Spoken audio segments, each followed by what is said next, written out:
Hello, Blenders, and welcome to episode number 267 of ReelBlend, a podcast that knows it's neither the miles nor the years. It's the views and the downloads. So please share this show with your friends, folks, because we want to get out to as many people as possible. My name is Sean O'Connell. Yeah, I learned that this week. I learned that that's a lie. I'm the managing editor at CinemaBlend and a co-host of the ReelBlend podcast. And on this week's show, even though I led with an indie joke, the boys went to Pixar Animation Studios. And I went there as well, too. All three of us went to Pixar Animation Studios. We went to Animation Studios. Thank you, Jake. Sometimes the English language eludes me. And because of that, Peter Sohn, the director, joined us to talk about Elemental. And this conversation, guys, is really fantastic. He is a film geek. He recognized in us that we are film geeks. And we discussed such things as Godfather Part 2, Terminator 2, and several other cool things that are referenced all the way throughout Elemental, a film that you will be able to see in theaters starting today, the day that you are listening to this show. Oh, actually, no, it's been in theaters for a week. I'm getting my dates all screwed up. It came out, we had The Flash, and then that's why Elemental came out. So let me introduce the boys. I'm going to start with Mr. Houston Astro himself, Jake Hamilton. And to get that joke, you got to be watching us on YouTube. Hello, Jakey. How are you? And why wouldn't you be? Right. Exactly. Sitting over in the other chair, Kev McCarthy of Fox 5 in Washington, D.C. Hello, Kev. How are you? Hi, Sean. Hello, Sean and Jacob. I almost said Gabriel, but Gabriel is on vacation. Gabe, still our producer. Must be nice. Yeah. So Jeff, shout out to Jeff McCobb, who's been filling in for us. And shout out to Jeff as well, because he does interviews for CinemaBlend. You can check out his work as well. And on some interviews on cinemablend.com. Right. But Ryan Reynolds pronounces it Jeff McCaw because he it's a long story. I'll tell you that story some other time. Jeff McCaw. Wait, then you have to tell it now. Right, what's the story? Jeff came into the room to interview Ryan Reynolds. He flew to Japan to interview him for Detective Pikachu. Yeah, Detective Pikachu. And he did the whole thing where, like, he had been introduced. Jeff, I'm probably butchering this. He had been introduced as, like, Jeff McCobb to Ryan Reynolds. So then he sat down across from him and he was like, Ryan Reynolds. But then Ryan Reynolds had kind of forgotten his name and he was like, Jeff McCaw. Even though it's Jeff McCobb, which is great. You can clearly see by the look on his face that he is very unsure as to what my name is. But he didn't realize it till like halfway through saying the name. Yeah. Wait, I don't actually know what his name is. And Ryan's such a good dude that, like, I guarantee you, like, he fully committed to saying it. And then, as you know, mentally midway through, he probably realized he didn't know, like, as you were just saying. What it is. And I do I continue to commit or do I fall off and trail off? And he's Canadian, so he probably still feels bad about it. Yeah, he still loses sleep. Yeah, he goes to bed at night and he's like, Jeff McCobb, right. He looks at Blake lively and he's like, yeah, it's Jeff McCobb, right? Yeah. Blake's like, damn it, I don't care. Let it go. Stop it, please. Hello, everybody. If you're watching us on YouTube, thank you very much for joining the show. Head down, give us a like and a subscribe. Leave us some comments, specifically calls to action, which I will give you at the end of this show. I have a really fun one at the end of this show. Last week, what did I ask you guys to do last week? We did the Flash. Was it Batman related? Oh, favorite Batman. Yeah, that's right. All-time favorite Batman and why. So I'm looking forward to reading the comments of that one when we get to that point. But I have another fun one that we're going to get to in a minute. So go to youtube.com/ReelBlend podcast. The community is really developing over there on YouTube. We're getting a lot of comments on each episode. Some people are talking with each other, which I kind of love. We got that element working for itself on the Facebook page as well, too. We have a ReelBlend Facebook community where people interact and they share movie recommendations. I know some people were talking about the Blend game and the fact that they were a little bit upset that that was going away because they used that to learn about movies that they weren't aware of. And while we will definitely continue to talk about movies that are, you know, old movies, new movies, things that are interesting to us, that is another place if you want to go look for a community of people who love this show and want to recommend different things. But also, like I said, the comments of the YouTube section. So go over there, like us, and subscribe. And if you're listening to us on your normal audio formats, thank you very much as well, too. You also have the ability to sign up for ReelBlend Premium. And for ReelBlend Premium, you get a newsletter, of which I am sending one out to you guys, and an ad-free version of the show. So those are your different reasons why you would want to become a premium subscriber. And also you can send us emails and we will respond to them as well too. We've been getting a flood of nice emails with recommendations for the show and questions about the format and yada, yada, yada. Okay. This is a fun episode. We want to get right to it. Yada, yada over the best part. What's that? No, that's the line from Seinfeld. Oh, gotcha. Yada, yada, yada. You yada, yada over the best part. We went to Pixar. The three of us went out to Pixar. We did. To Emeryville, California. One thing that was really nice about it. Well, you know what? I'll lead off the conversation on the other side about something that I truly enjoyed about our trip out there. But the main reason that we went to was to interview Pete Sohn. And Pete Sohn did The Good Dinosaur for Pixar, and now he has a new film called Elemental that is in theaters, not on Disney Plus. You have to go to theaters to go see it, and it's worth the trip. And he sat down with us to talk about working at Pixar, showing us kind of where he does work in Pixar, some great stories that involve our good friend Roger Deakins, and a lot of the references that he worked into Elemental. So without further ado, let's get to Pete Sohn, the director of Elemental, here on the ReelBlend podcast. We're the ReelBlend podcast. I'm Sean, that's Kevin and Jake, and we are just thrilled to be able to be doing this at Pixar, which is such a highlight for us. But this is your workspace. Can you just kind of tell us, like, when you show up for a given day, where you work, what your 9 to 5 is? And where are we right now in Pixar? Yeah, we are on the one of the West Side conference rooms in Pixar. You know, I work across the bridge there, but you work all sorts of places when you're in like different, seasons of production. But what I love about this place is that my first year at Pixar was 23 years ago. I can't believe it was that long ago. When they first moved into this building, we started in Point Richmond and we moved over here. And I remember when there was like barely anything in here, Steve Jobs said, "This is a brain. Left side is for the technical, right side is for the creative." And you're like, what? And then this idea of the center hall here, this atrium, was for everyone to connect. And he had this crazy idea of like, we'll put all the bathrooms right there to force everyone to come to the center of this place for this sort of like serendipitous thing. And since I've been here, that idea is crazy that it happens where you're like, oh my God, that one beat that you pitched the other day, and like, you could be finding like breakfast or whatever. And that still exists, but we're on the left side, we're on the technical side of the building. And we're sitting here with you for a film you've directed that's coming out in theaters, and if you were to tell that person all those years ago that you'd be doing this, what would that version of you have said? Oh man, he would have possibly crapped his pants, I guess. If it was a Back to the Future thing of like, look, I would have been mind blown. But more than anything, at the 23 years here, you're just growing with people, and you're just seeing people like slam dunking stuff, and it's amazing. Wow. Yeah.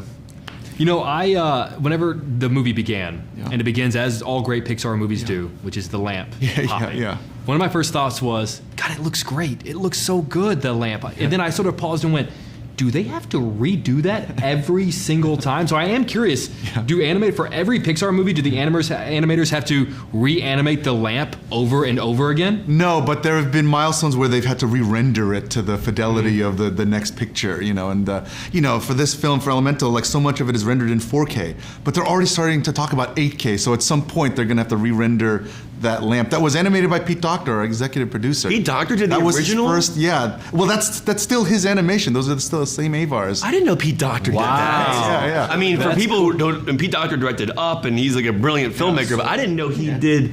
Wow, because Pete and Kemp did Soul together. Oh my gosh. Wow. Yeah, wow. That's awesome. I want to talk big picture because this year has been remarkable for animation.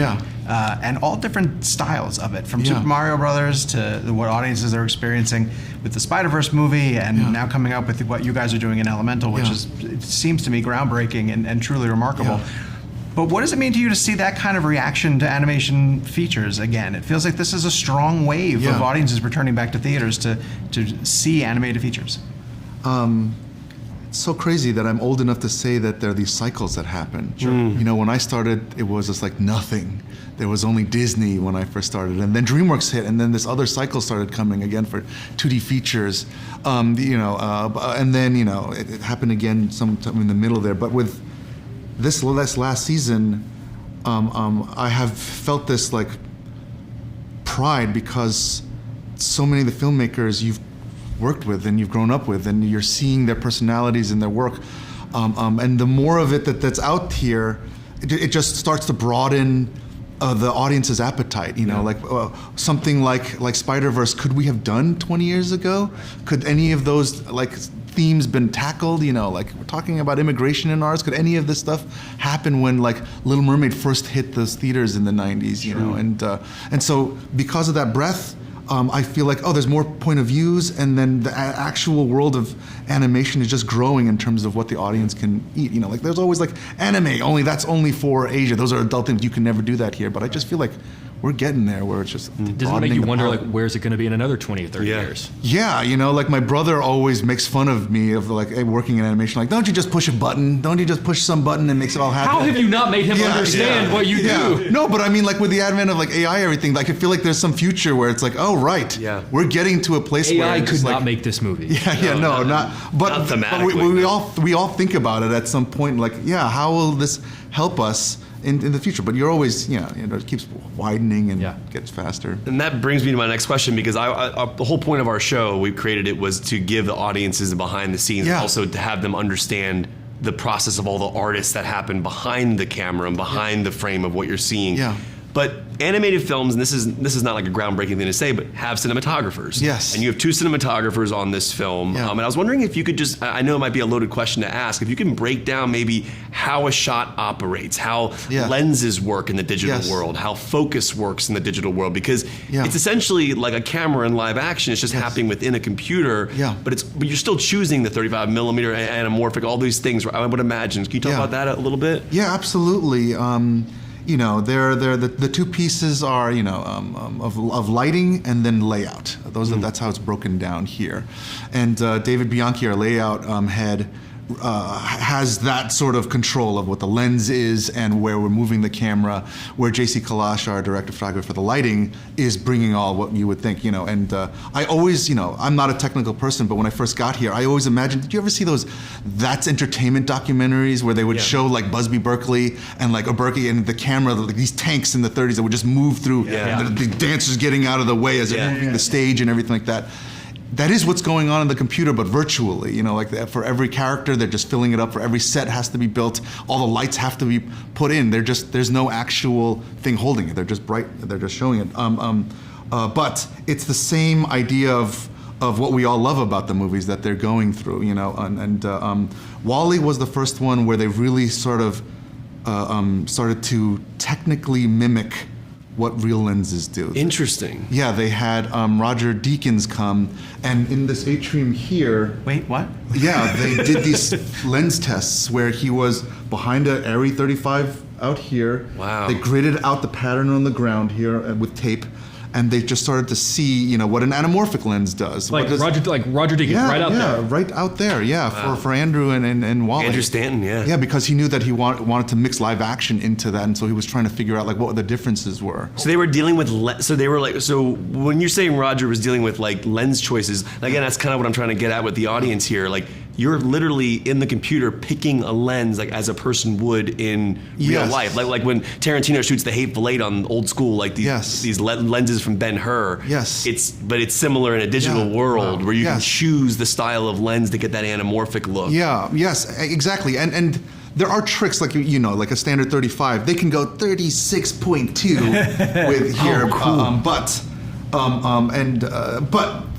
So that sort of realism to the lenses started with that movie, and then since then they've added more to the packages here. And with a film like Elemental, because so much of it is fantasy, we were hoping that we could push it even more. I really loved The Dark Knight. I loved that experience of the IMAX. And 143, man, that was one of the greatest. Jumps I've ever seen. Course, showcasing any of that action in that format, it's breathtaking. Huge, yeah. And when we first started Elemental, people, it's a romance thing, right? Like, why would you even go there? It's like, look, but so much of the city is also a character in this thing. Yes. Is there a way that we could do that?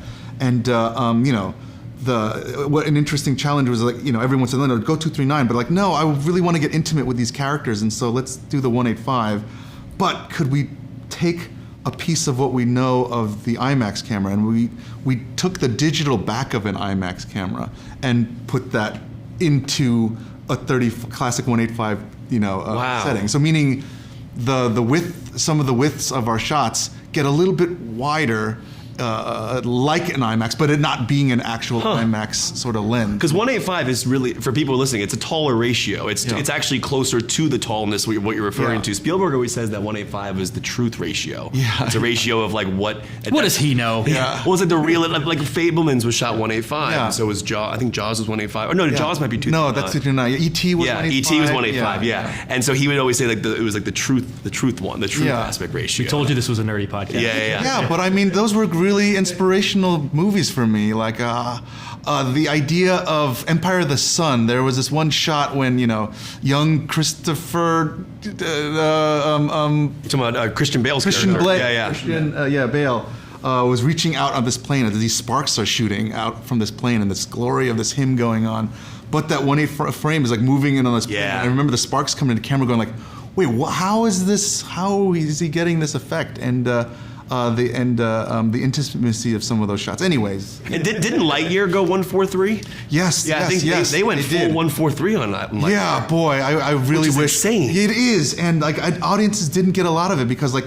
190 is what they mostly got. Yeah, but like the Top Gun had come out and it took all the premium theaters, so there was just this limited window for Lightyear to see it in that epic scale, and I got the one chance to see it. And you did see it 143? Yeah. Did you go to City Walk? No. Here in the Metreon here. Oh, the Metreon has the 143. Yeah, it does. It's beautiful. Yeah. That's cool. A lot of times whenever we interview stuntmen who become directors, a question that we like to ask is like, hey, is there a particular stunt in one of these great films you've been in that we can see that's like entirely you? Yeah. I know that you've been working at Pixar for a very long time, and you've worked on more stuff than just the movies that you've directed. Sure. Is there a moment in a Pixar movie that you worked on, that you contributed to, that when you watch the movie, maybe you didn't direct it, but you can point at it and go, that's me, I did that thing, and I'm very proud of that little small detail right there? Oh man. Brag about yourself for a second, man. I don't know if about the bragging, but I do remember on Up, like there was I got a piece of script from Pete and Bob of just like, the house needs to lift off the ground. And that's all it was. There wasn't a script. That's a big note. Yeah, but like we were, they're always like this. You're working so roughly on just like, we need to get to the screen and let's just toss ideas in there.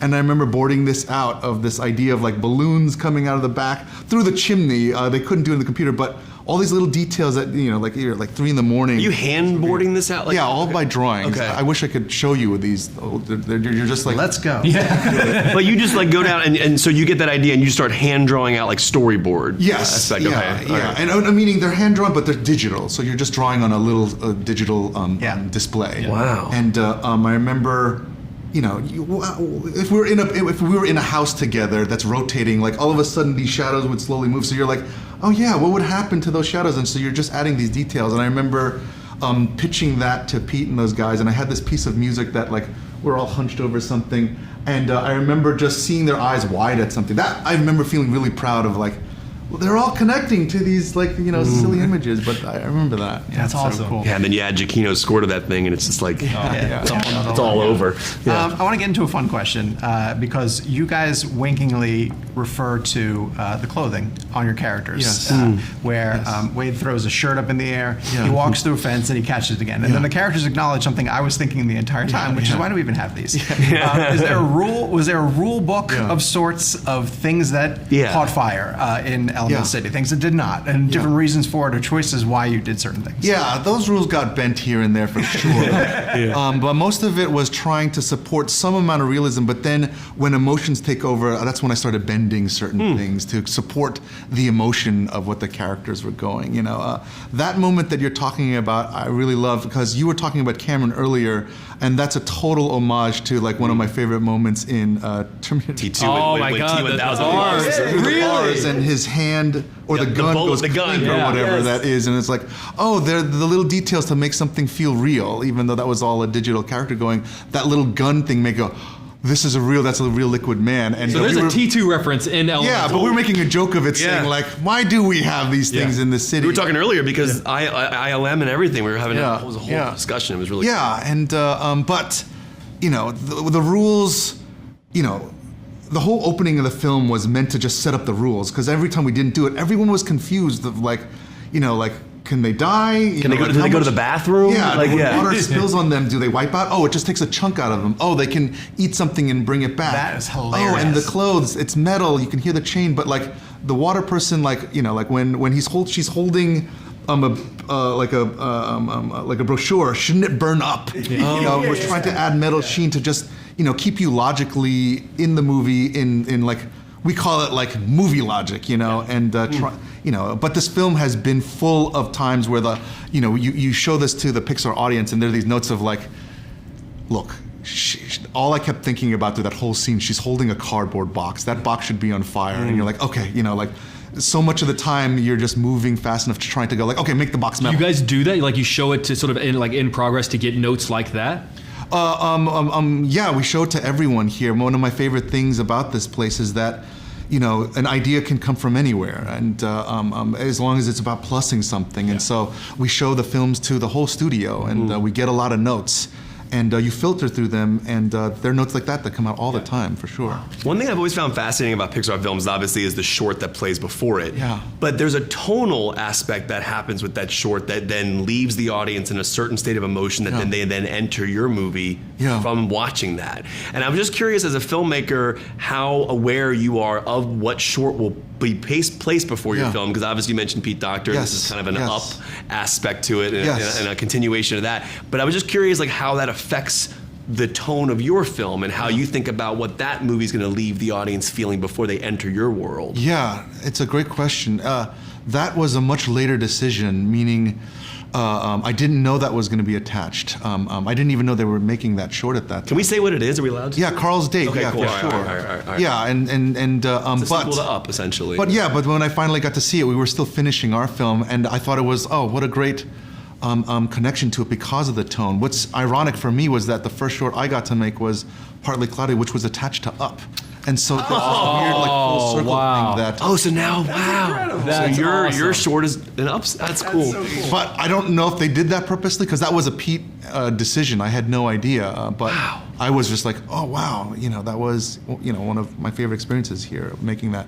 Working with that team on Up. But how does that make you feel that the emotions of the audience will be a certain way as they enter your movie based on that? It's not just a trailer. It's a short film that literally leads right into your movie. Yeah, it was a question of like, do we want laughs going into it, or do we want this sort of melancholy? This sort of like thing. And I really appreciate it. It sort of helps us set into the tone. But like some of the jokes that we had in the beginning of the film feel a little softer because you're sort of still in that other feeling. And so I don't exactly quite know yet, just because I haven't seen it with a full audience. Sure. The first time was on Thursday at the premiere with the short, and it felt great together. But yeah, I'm sure I'll still be critical of like, Curious. what will that affect ultimately? Because the short ends in a perfect place. Yeah. Like it ends with enough of like a curiosity that you enter into it. It's interesting. It's actually really well done. But you guys are the first to see it in that format. Oh, interesting. Great. Oh, cool. It played perfectly. That's cool. Yeah.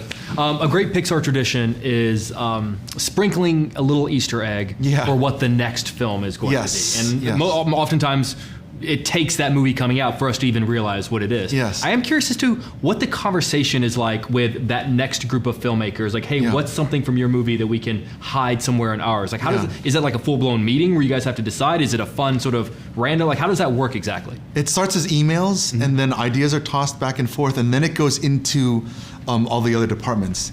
They start figuring out, because the other production's still so early, not everything, it's not like you can get an actor and say, come over here and do this. Yeah. They're still building everything. So sometimes it's like, oh, we don't have that even ready yet, or we don't have that yet. And then it's like, oh, we do have this. And is there one in yours? Yes, yeah. And it's been in trailers, so people can probably find it in, The next Pixar movie is in your They always do that. Do you know it already? No, I don't know. So the next Pixar film is Elio, and there's a little character from that's in our film. Okay. And it's in the trailer out there. I think in one of them. I could be wrong. What's the thing from Elemental that was in the previous film? In Lightyear, when Buzz and the team are sort of at a low point, there's some vending machines. And the vending machine's like precariously about to fall off of like this, this destruction, this cliff edge. And there is a water bottle that says Wade Water in it. Oh, that's awesome. And at the time we were, Wade, the water character, was a monster. He was very difficult to build and to work throughout this entire thing. And so they were looking for a Wade thing, and they were like, we don't have them ready yet. Yeah. Here's a fake graphic Here's image. a water bottle. A water bottle. Wow. Yeah. Because that's a tough, like, but Lightyear and Elemental that's a tough movie to try to figure out how do we find something that fits in one and the other. Yeah. And I don't know if that's like perpetuating the Pixar theory or not, but it's always like this Easter egg going like, no, but they belong in the same world. And it's like, does it? You know, and so like all the Pixar, it's not like a Pixar cinematic universe where they're all in the exact same. Some people believe in it, some people don't. At one point, because Boo holds a Nemo toy at one point. I think Andy on his wall in Toy Story 3 has a postcard from Carl. Right. So there is the argument to be made. Yeah. I want to build on another Pixar tradition, which was so amusing in the early years, which is the Pixar babies that get listed in the credits. Yes. Because this movie deals with taking over the family business and following in your parents' footsteps, are you aware of Pixar children who have come up and joined the ranks? Yes, I don't know the names, but I've heard of, not in the ranks, I've heard some babies that became kids that were voices. Oh, really? But I haven't heard of like an actual like production like job just yet. Gotcha. But that I'm sure has happened real soon. You know? Sure, because the legacy of the studio has been around for so long. You would assume, you know. A little nepotism. But the Easter egg world is such a crazy thing because sometimes the crews will just add something that you didn't even know. Like there's a character from Up that they made into a grass version, Earthford, that they threw in the movie. I'm not sure where it is. It's your movie. And I've seen every frame and they go, it's in there. And I'm like, you know, I've seen the film countless times and I'm still hunting, but like they'll throw their own Easter eggs in that's awesome. all the time. You know, it's a really funny tradition. You know, Thomas Newman, we talked about earlier, Yes. did your score, iconic composer. This is a question I ask a lot, but I find it interesting because scores, you mentioned The Dark Knight, for example. The Dark Knight was one of the first movies where I felt like in my awareness was like Chris Nolan's using a score as a leading character. And the scores have always been important, and obviously you think about the classic movies, but that was the first time I really took notice to the idea. I remember of the same thing. You know what I'm saying? It was like there was a track called Aggressive Expansion. Yes. He had done that like really felt that really felt like this is some sort of like motif. It's like atmospheric part of the world. So that's what I wanted to ask you, like in terms of like directing a film when you're dealing with your actors, because scores do feel like characters. Are your conversations with Thomas Newman similar to your conversations with your actors? Because the thematics and the tone of it need to match everything. Yes, they do. Yeah, your insight. Well, I was naive in thinking that it would be about themes. I remember, you know, asking Tom to see if he was interested in the movie. He watched the film in its rough state and he really, really loved it. And before our first meeting, I was asking Stanton like how he works, and he gave me all this stuff of like, oh, he's all about vibes, you know, and it's like, I'm not sure I know what that meant. I took that as themes. So when I first talked to him, I was just like, oh yeah, I kept thinking about Ember in this way or Wade in this way, and that somehow like their relationship would have some sort of motif that would connect, you know, to X, Y, Z, or the city would have a motif, and he was just like, he didn't operate in that way, and he just kept going like, no, I just am trying to find an energy between these moments of what the character is feeling and this. I'm like, oh.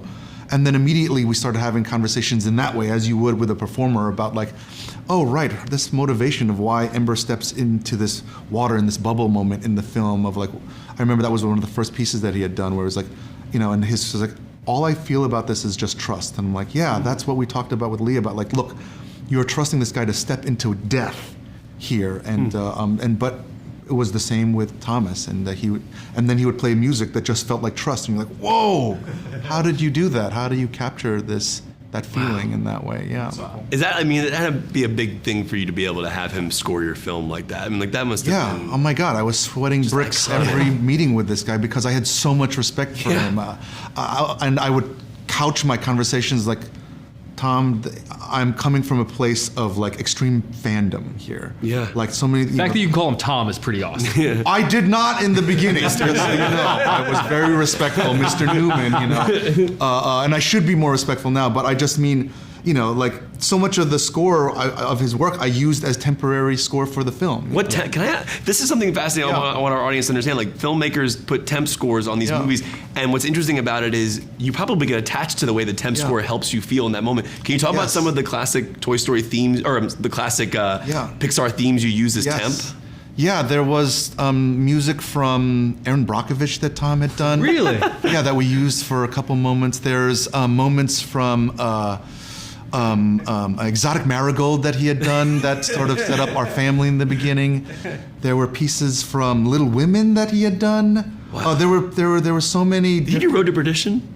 Thomas Newman? Yeah. Yeah, he Oh did my Road to gosh. Perdition. Yeah. Gosh. Yeah. That is. Yeah, Shawshank. There were so many pieces, but more than anything, we were just trying to find culture. What I meant was that like we didn't want to appropriate Indian culture or like Asian or like Hispanic culture, and so we were asking like Tom, like a big challenge of this film is to try to create something uniquely fire or uniquely water or something unique for the city, and that was a huge conundrum from the beginning, and so he just started taking instruments from disparate parts of the world and trying to find something on its own sort of life that for me felt like really unique for Tom to do. It wasn't an Indian score for Marigold. It wasn't an LA thing for Aaron Brockovich or like this sort of 1930s era vibe for Shawshank. He found this thing that really felt tied to the film. Is there a city that you kind of thought about with Element City? Is there something that you wanted it to mirror? Yeah, I mean, like, it first started off just my upbringing in New York for sure. All the Gordon Willis beautiful photography of Manhattan, or the Woody Allen movies, or Spike Lee's sort of like, neighborhoods from his films, that I remember growing up with. But that's just how it started. But the more we understood Ember and her family's journey, it was just like, what would be the most toughest for fire? And it's like, okay, water. What are the towns with the water infrastructure? Right. And then so you started looking at those types of cities, and then like, the city's also about immigration. What do the port cities look like? What did Baltimore? What did San Francisco? Why is Angel Island? Why did they move people there? What is Ellis Island and all of that? And then, The Godfather 2. Anytime I watch that movie, like I cry because of my dad and his journey to this country. And there's this beautiful shot of like little Vito sitting in a chair with this. Ellis Island with this reflection of the Statue of Liberty back there that I'm just like reduced to tears at the beauty of like what they were doing in there, because I think about my parents, because I didn't. I was born in New York. I had no idea what that kind of journey was. Yeah. And trying to capture that, you just go like, oh, what makes a city iconic? They had the Brooklyn Bridge. What is Grand Central Station? What is the St. Louis Arch? What makes those things memorable? And then we're looking at romantic movies too. The difference of like Moonstruck or Amélie. Janot's version of like Paris. Like I was watching that, and if you look at the credits, it's like there's so many effects artists. I'm like, what effects artist was in Amélie? Right. And they spent so much money cleaning up Paris, wiping out graffiti to create like a postcard look that we were trying to understand and build into that. Have you seen that video of Wolf of Wall Street where like it's a shot, but there's so much VFX in the shot that Scorsese did, like on a boat or something. You can't tell. Yeah, it was just unbelievable. I always found that to be fascinating. Like when you look at a movie and you go, "There's VFX in that shot." Right, exactly. So, are you gonna show them this? Before we lose you, because we feel like this is cool. You've got a pretty good idea of what makes great Pixar characters. Right on. We feel like we have an amazing fan of ReelBlend, who just animated Juan us. Carlos Espinosa, who is an incredible guy, a big fan of the show, and he just sent us animated versions of ourselves. What? And we kind of want to get your thoughts on it. Yeah. You might as well have a Pixar. Oh man! Are you kidding? Kevin, that's myself, that's Sean, and then that's our producer Gabe. Oh my God, that is so awesome! So what do you think? I would say your eyes are bluer than this, just to say. And it annoys us to no end. Yeah, I love the idea of the looks with each other. Like, I don't know. Are you always looking to the side? Are you? I think that was so. The first way he's like a fatherly figure. It was like one of those floating head type posters. Yeah, it's so funny. The floating head. So I think I was at the top and giving like a overlooking the whole thing. Because he's a dad. He has 2 kids, and neither of us have children. So it's just. And then that is so awesome. And I asked him, are you guys making? Is you gonna make an animated? Well, that's why I said, could you please give us like a banner one, because I want to start using it on all of our socials. Like now I'm making demands of our listeners. Like, that's really nice poster, but can you do me a favor and reshape it? Just so you know, like just to do 30 seconds of that will take like 8 years. Have you ever done a Pixar version of yourself? No, the closest thing would be Up. The artists there made fun of me by drawing me like a thumb with a hat all the time, and that was sort of the early stuff of Russell, the Asian kid in that movie, and that's the closest that'll ever be. But No, nothing like that. So I guess before we go, this movie's opening in theaters. Yeah. And so one of the things that we're very we're very big on the theatrical experience. Yes. And I think a lot of people have a moment in their lives and they saw a film in a theater and it, it just kind of awakened their sense of love of films. Yes. As people sit in theaters and watch your movie, there are kids who are going to have that same awakening. Yeah. What was that moment for you growing up, like a theater experience you had that was communal, that meant a lot to you, that kind of you think helped shape who you became as a filmmaker? There's two. One was Dumbo, and it was with my mom, and it wasn't an audience. It was in a public library that we saw this thing. Oh, wow. And most of the time, with the movies, like my dad had a grocery store, and anytime it made money, there was this little Chase Manhattan like bag that you would put money in, and you would take it to the bank. And if there was any money left over, my mother loved the movie, so she took my brother and I to the theater. And she didn't understand English very well, and so anytime we sat in the theater with her, it was always us like explaining something to her, translating. And I remember seeing like Robin Hood, Prince of Thieves. She didn't get it, but she was just like, she loved Kevin Costner, so we were just like explaining what was going on. But Dumbo in this little public, this library, I don't remember translating anything for her. I just remember like her being moved by this little baby mind sequence where this mom is like, the trunk is cradling this baby, and I remember her moving to tears. I don't remember it as a time like, oh, I gotta get into animation. I just remember like, wow, and there was a lot of movies like that that did that. The second movie I remember seeing with her in the theaters was Back to the Future. Yes. And I remember my mom vocally going like, Doc Brown takes these stopwatches talking about the dog Einstein traveling and goes, it hopped over this 1 minute and went dit, and then, oh no, they were synchronized. And after he traveled back, it went over. And I remember my mom going, oh! And I remember like, holy cow, this movie, it visually translated, what this car was doing. Yeah. Wow. Which like, just using English is very difficult to do. And then like when she, saw Marty meet her mother at his age, like I remember the joy and sharing like laughter with her with something as fantastical as this, and a whole theater, and that weird chemistry that drives so much of us of like, oh my God, we're all this memory's being made right now as we're laughing all together, and whatever chemistry that is. I just remember like, oh my God, I could share this with my mom, in that way. But I remember that for sure. It's universal. It's universal. We have a phrase we use that movies don't change, you change. Yeah, essentially. Yeah, totally. Because it's and mine is like a Pixar example. That the first time I saw Finding Nemo, I was not a parent. I was a film reviewer, and I reviewed it as this is really entertaining, and this.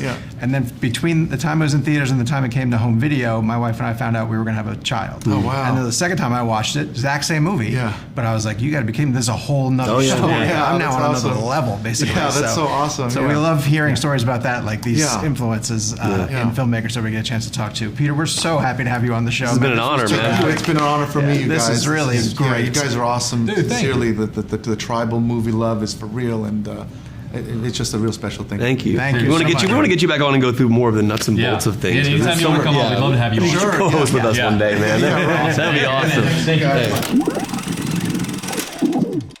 We want to thank our good friends at Disney and, of course, our good friends at Pixar for having us all the way out to their facility and to be able to talk to Pete there at the facility about Elemental. And we went on a tour of the facility, which was fantastic. And we did this amazing glass blowing exhibit, which if you've seen the film, you'll understand why that's a relevant thing. But I've never blown glass before, and that was really cool. Hopefully they'll send me the flower that we got.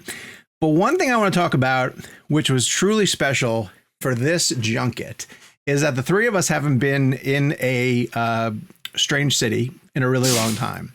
And it worked out to the fact that the three of us were able to see the movie in our own markets, which gave us a free night when we landed in San Francisco. And I can't stress to you guys, because you guys listening to this show understand junkets and how much travel we do, how nice it is to have a night before the junket to just chill out and have a dinner and relax. Because normally what happens is we land in whatever city that we're going to, we rush to the hotel, we check in, and we are immediately turning around and getting on a shuttle bus to go to whatever screening, sometimes 2 screenings back to back of the things that we're doing the interviews for. And then we quickly assemble our questions and we go to the junket the next day. I don't know about you guys, but having that night beforehand, we didn't go into San Francisco. We stayed in the hotel and we had dinner, and it was one of the most relaxing and enjoyable evenings I think I've had in a really, really long time. I put a lot of stake in that. I really valued that time. Yeah, and Sean hits on a point, like, you know, the whole idea of our show now is we're trying to give you a backstage idea of how this world works. And because we are aware of how limited this environment is that we work within. Like, we're very we've all worked very hard to get to where we are and you know, paid our dues, but we're lucky to be able to actually have these experiences. But Sean is right. The majority of the time, and especially for me from a DC perspective, when I fly out to interview Jim Carrey for like a Sonic movie, that's a 4-minute interview. That trip takes a 6-hour, 5.5-hour flight from DC to LA. I land. Usually I land like at 3:00 in the afternoon, rush to the hotel, get there by 4:30, get on a shuttle at 5:30 for the screening, go to the screening at 7, come back, go, write your questions, wake up the next day, do the interview, and fly home. Generally, I'm on the ground in LA for 21 hours. Yeah, if that. And so Sean hits on a point, because I didn't even think about it like this. The rare aspect of being able to like land and not have the movie to go to, which again, we're not complaining. We're very happy to do what we do, but Absolutely. It was a relaxing thing. Now, this became a ReelBlend trip as well, because then that's kind of the new format of our show, is we're kind of take you behind the scenes of how we do things. And so Sean, Jake, and I usually do these like, you know, geek out dinners, and Jake and I'll get into that a little later in the show about how that played out with Harrison Ford a couple of days ago. But in terms of Elemental, it was just cool because ReelBlend was given the opportunity. We were all there for, like, Jake and I were there for our television shows. But the cool thing about ReelBlend is that we get to combine both. So like when we did Tom Hanks for our show back for Elvis last May, Jake and I were there on behalf of our morning shows talking to the cast. And then we got a 30-minute sit down with Tom Hanks because of ReelBlend. And so the idea of all of us three being there together and then having this dinner, it was kind of like a geek out dinner. But we were just laughing so hard. It'd been a long time since we all three had been physically in the same space. And I think, you know, in the interview you just heard, like, and that's kind of what we're going to dive into, is it was just such a special thing to be on that campus in that building. And also, you know, to be able to have, you know, the ability to be together physically in a room, sitting there talking to a filmmaker who liked our stuff and likes our show and what we do. And we're just sitting there in this building where so many Pixar memories have been made. And our little show that we started in 2018 or whatever has this ability to get 30 minutes with a filmmaker who has a massive Pixar film hitting theaters. So it's a really cool thing. And this dinner that Sean's talking about, you know, it's dinners like that also help the show, because our show is based on our friendship, right? I mean, we're friends who got together based on our love of movies and meeting at press junkets, and decided that we all three blended together, no pun intended, and we had the ability to make a show together. Ouch. But in all honesty, it really is kind of a cool thing to think about. So that's what I took away from it.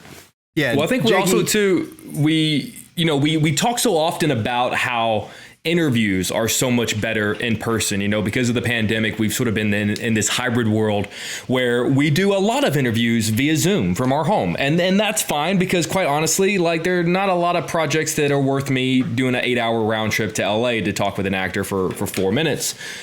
But the interviews are better in person.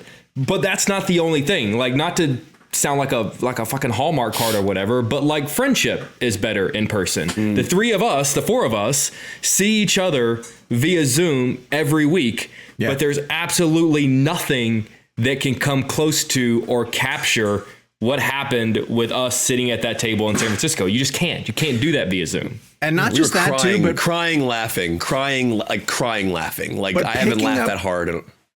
Picking up cues in an interview, I think we've gotten good at doing it over Zoom.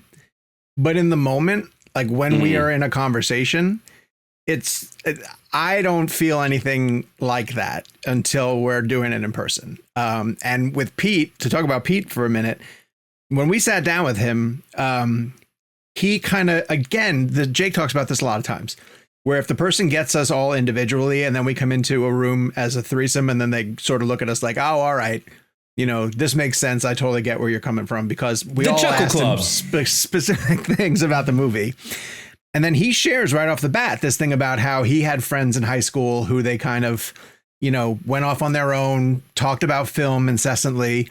And he goes, I'm getting that vibe off of you guys, which we didn't have to break the ice with him. He knew exactly where we were coming from, and he was able to sort of dial into how much we cared about the process and how much we cared about, him telling us where his office is at Pixar, or showing us in the lobby, right below us where Deakins was, testing out lenses to use on different Pixar features. Yeah, this really is an interview where if you're just listening to the audio, like if you get the chance, check it out on YouTube, because we got video with him, and not just video, but like video of him in front of the Pixar atrium. Like this is a YouTube moment if you get the chance. Absolutely. Yeah, and he explains the idea of the brain, which Jake and I were talking about as well. Like the place that we're recording this interview is the centerpiece of the campus at Emeryville, California, at Pixar. I think what's called the Steve Jobs building. Yeah. Right. And the last time I was there, and I think Jake was there, and I think Sean was there, I believe, was Monsters University.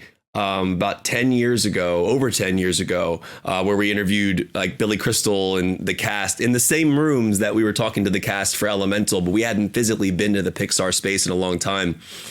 But what struck me is we spent a lot of our day in the middle of that building, like waiting for our interviews. And like, if you're not familiar with how junkets work, a bunch of different journalists are at this particular meeting place, and then they're telling us when to go up to this room or this interview or that interview, or ReelBlend, you guys are coming up in 10 minutes, so can you guys make your way up to the rooms? But when he's telling the Roger Deakins story, because it's so funny that he talked about that, because I remember seeing WALL-E for the first time, which is directed by Andrew Stanton. It's my favorite Pixar film to date. And there was something that struck me, and I never understood what struck me about it. I just knew that I loved it. I loved the silent aspects of it. I loved, what it did for old school Hollywood. But it was a quiet film. Like it was like the opening, I don't think has like no dialogue for a very long period of time. But there was a cinematic nature to that. Ben Burtt, the guy who does the sound effects for Star Wars, contributed all the dialogue for WALL-E. And that's cool. And so one of the things that I found interesting about it was the Roger Deakins aspect of it, because WALL-E felt more cinematic. And I don't want to use that term not to say that other Pixar films weren't cinematic, but the way Peter explains it in the interview about the way they were testing lenses, because people don't truly understand, at least I don't know that a lot of people truly understand that there's a camera being operated within the digital world, and they're choosing lenses and different ways that they play with the cameras, just like they do in real life. It's just in a digital environment. When I told people I was going to Pixar to interview the director of Elemental, I've had more than one person say to me, what do you mean animated films have directors? Like they didn't even understand that bit of it. So I totally understand what you're getting at. And that's what Peter's talking about in the interview as well. Like I remember Brad Bird for Incredibles 2. There's cinematographers on these movies because they're within a world of the computer. They can choose the camera, the lenses, the movement, the focus, and lighting. They can move a camera, lighting, just like they do in real life. So it's not that much different. And so the Roger Deakins thing was cool because right below where we were doing the interview was where Deakins was testing this.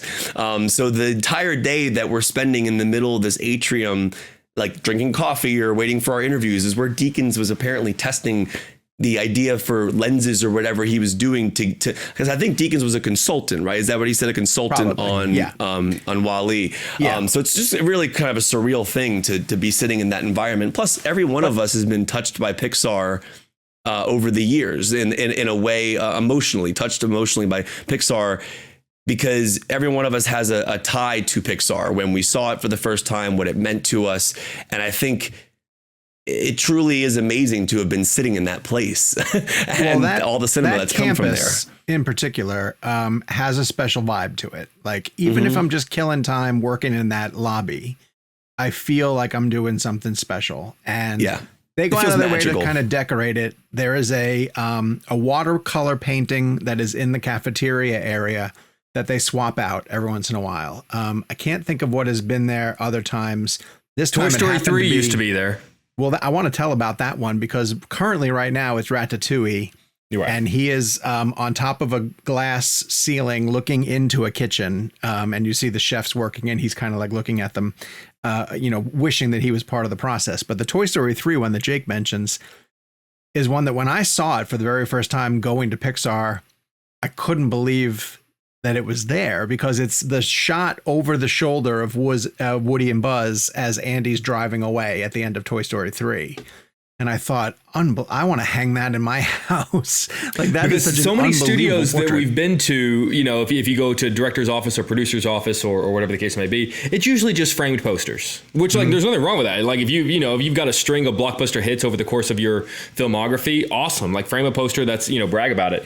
But the beautiful thing about Pixar, and I feel like it's reflective of what they are as a studio, is that they are more concerned with the artistry. And then there are like little Easter eggs all over the place that you almost have to keep an eye out for, like little hidden things just around the campus, whether it be a hidden character on the roof of one of the buildings sort of peeking over, or like a little illustrated character, on the ground somewhere, or even, in the concrete of the ground, there might be, a character sort of like chipped away in metal or something like that. And you could probably be there for a week and still not catch all of it. And isn't that so reflective of Pixar though? Oh my God. Remember we were walking from one building to the other, and there was a woman on the sidewalk who was chalk drawing the two main characters from Elemental. Yeah. And it looked better than most animation. Can I plug my piece? Oh yeah, of course. Yeah, definitely. Please. Well, whenever we were behind the scenes, one of the great things we really wanted to do was not that we weren't being in the moment, but also capture the moment, because I can't tell you, you mentioned talking to people about going to Pixar. Whenever I mentioned, hey, we're going to, I kept getting like, oh my God, like what, I never thought about that. Like, what is it? What does it look like? And I thought, well, that's a cool opportunity for a piece. So while we were there, I shot a lot of behind the scenes footage, and I edited it and put it together into a nice little piece that made air. And by the time you guys are listening to this, it will be out and about. And I think it came out. Sean, you had a chance to watch it a little bit earlier today. And it's really great. It turned out really nice, I think. It's a nice sort of look into a lot of the things that we're talking about. We're on a text thread, and so Jake sends the video this morning, and like Sean was able to watch it, but my text thread video version of that still has the circle that was like moving, and so I just checked my phone about like an hour ago, and it's still loading. That's so weird. Because it's like a 5.5 minute piece, which if you in terms of television is a big deal. Pull this. Let me see if I can pull this up without showing our thread. All right, I also want to mention that there was a time during this next moment when I'm going to throw to. All right, so Jake and Kevin got to go out to Los Angeles for an overnight trip because they were going to interview Harrison Ford.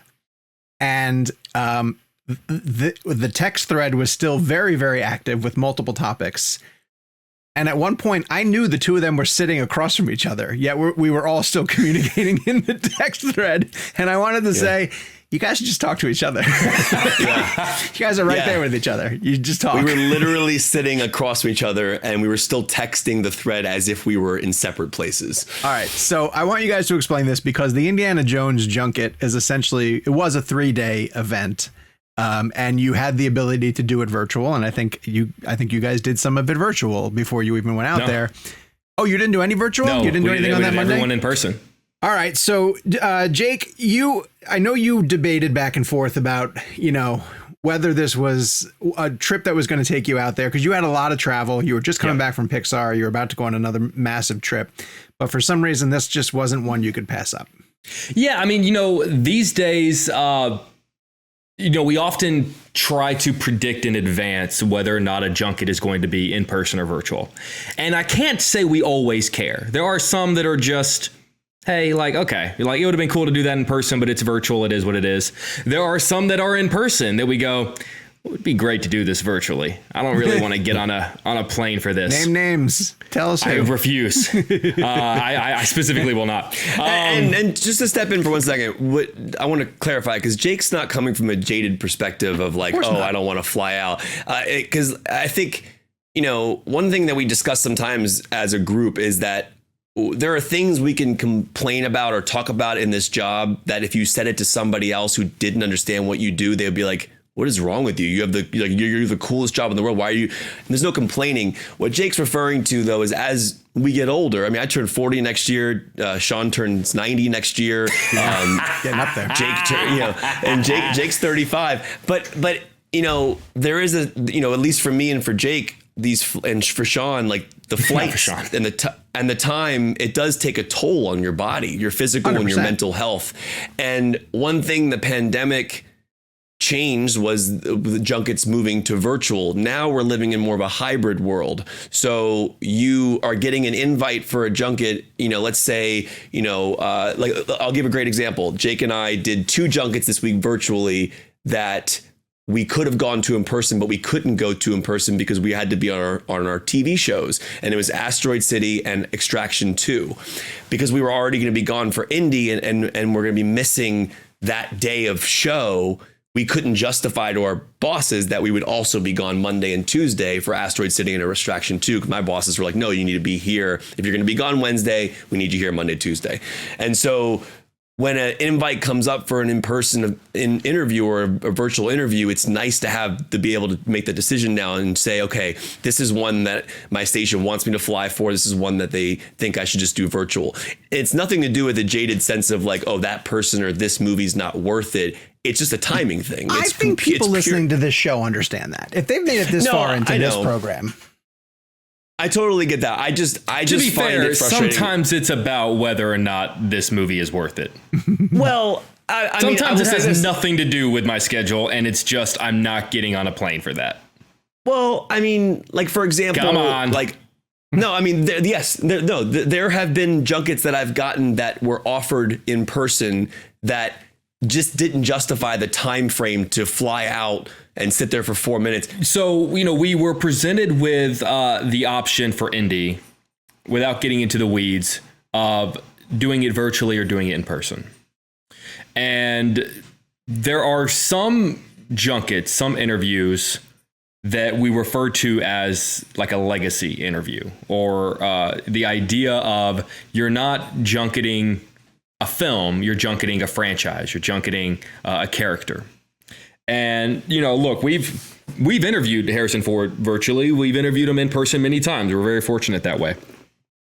But there was just something about the idea of getting him one-on-one, one of the very few one-on-one interviews he did, and doing it from my dining room that, to me, didn't feel like it was worthy. And you know what? That would have happened. In the middle of a Harrison Ford interview, all of a sudden the dog starts barking. And I, just like right as he's about to pour his heart out, there they go. Jake, and no one's ever asked me that no in one's 40 ever years. Yeah. Can finally tell you. What? Who's that dog? I lost track of it. Yeah, I lost track of thought. And it just felt like one of those, like, Harrison Ford for an Indiana Jones movie. Yeah. I'm sorry, but like we had to be there in person. It just, and you know what? One of the things we talked about was like, it doesn't matter how good the interview is. It doesn't matter how much time we get. We've got to be there. And so we were there. It was worth, I think the big debate was, it was right in between 2 really massive trips with another trip on the horizon for Barbie. And it's just like, the us 15 years ago would have slapped ourselves for not taking this opportunity. And you know what? This is his last Indy. In 10 years from now, we would have kicked ourselves for not taking this opportunity. It was worth the entire flight to do that, just because. I hope he does another one. Just to dilute the effort that we put into it. Because the thing is that like, we often talk about when you get an actor for a role of his that you really love, particularly if they come back for a sequel. The benefit of that is that you get to ask all the questions that you normally attempt to try to shoehorn into the end of another interview. Did he answer the Boulder question? Did he answer it? Well, what's interesting is my leadoff question was about what he remembers from the opening scene. I whenever I said the boulder, but what was interesting, he said was like, the boulder is not what makes that scene great. What makes that scene great, and what he remembers from shooting that entire sequence, is him walking through the jungle when he's not even on camera, when it's all like the reveal and him and Alfred Molina.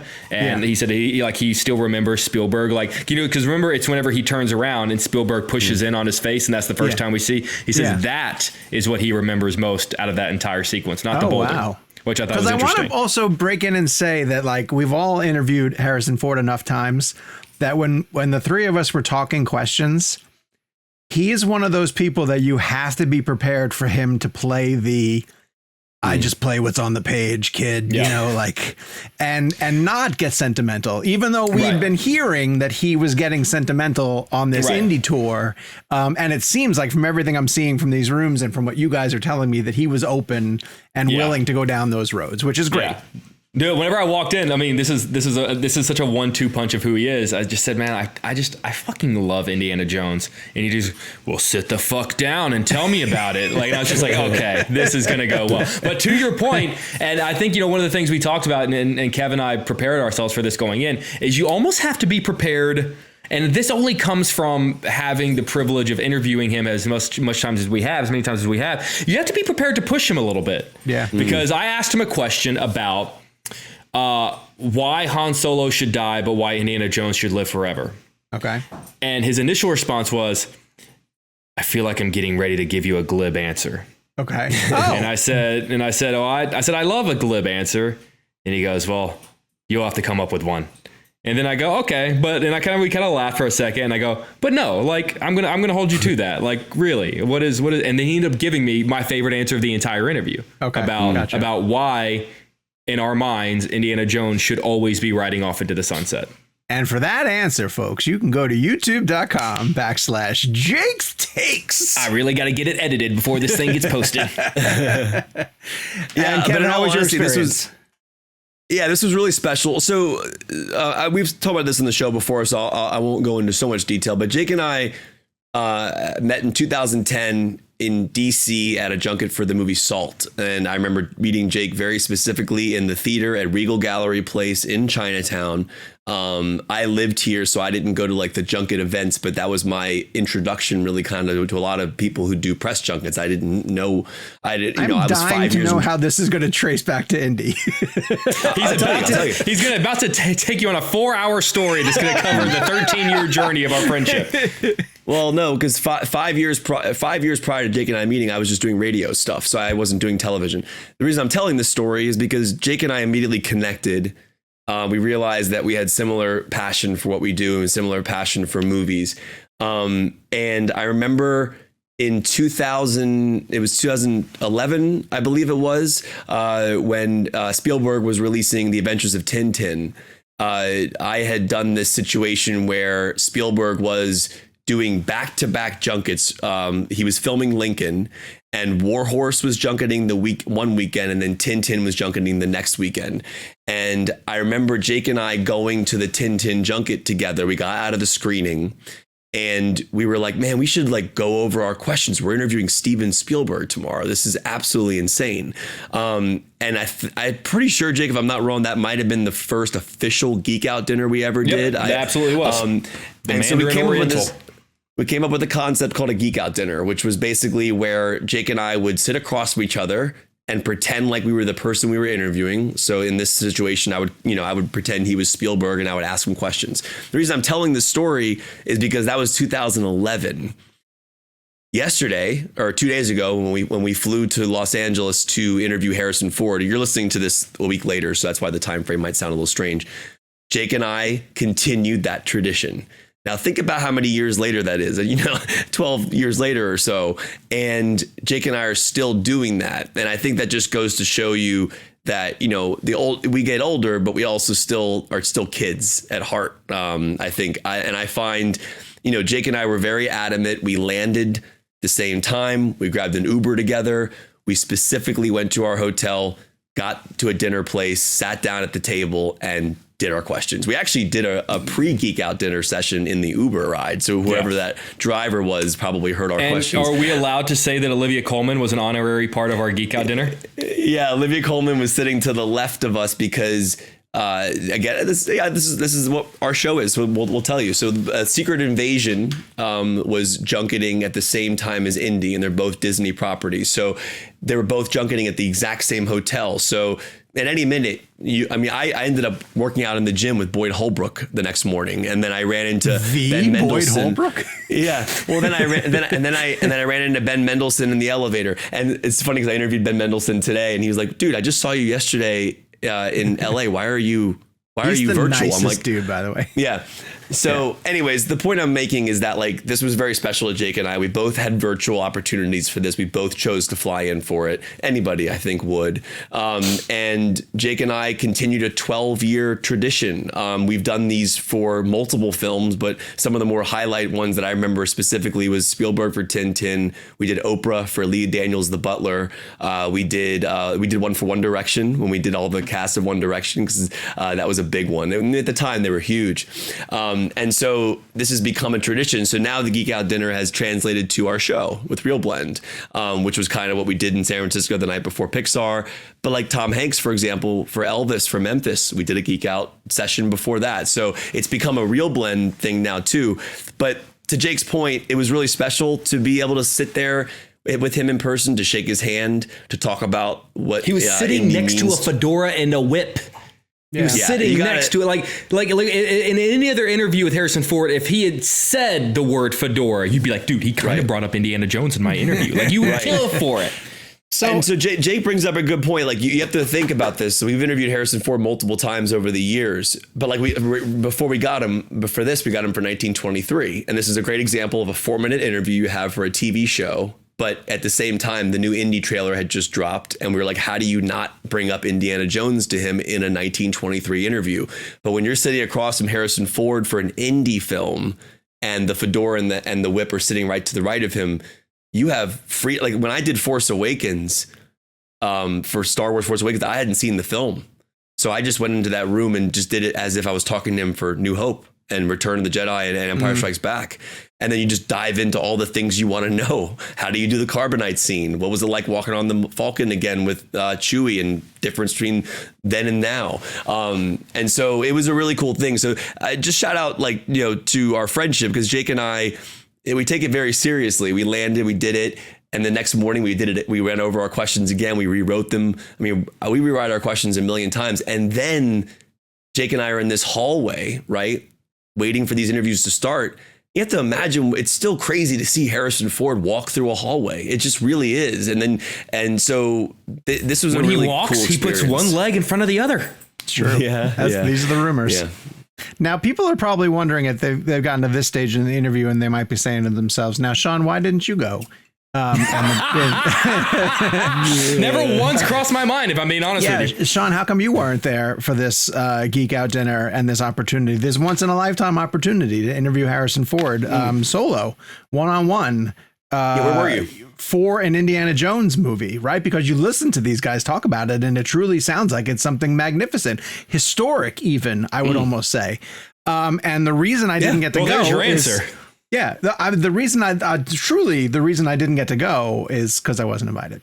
So that's it. That's actually not accurate, because our current producer, Jeff McCobb,